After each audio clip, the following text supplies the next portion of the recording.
penso che sia già troppo tardi oggi e quindi fine gennaio è già tardi, ma direi che è il prima possibile, perché noi dobbiamo avere almeno 3-4 mesi di campagna elettorale per raccontare ai veneti quali sono le nostre proposte per il Veneto. È così che Giacomo Possamai sprona il Partito Democratico alla sfida delle regionali.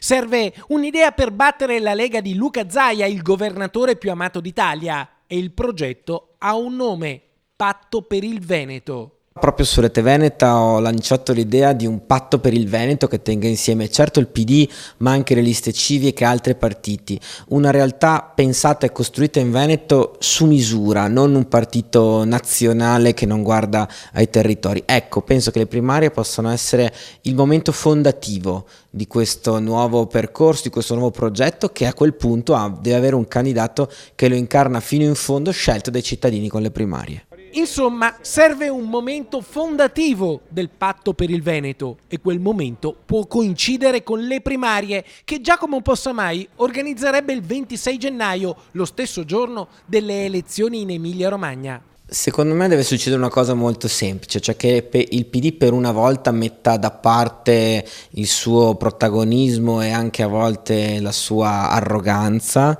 e apra alle liste civiche, apra anche agli altri movimenti, agli altri partiti la sua lista e costruisca un percorso comune che ci porti alle elezioni regionali. Solo in questo modo potremo costruire una proposta davvero nuova, davvero legata al territorio e che secondo me ci potrà consentire di rifondare il centro-sinistra in questa regione. Le primarie sono il primo passo di questo percorso.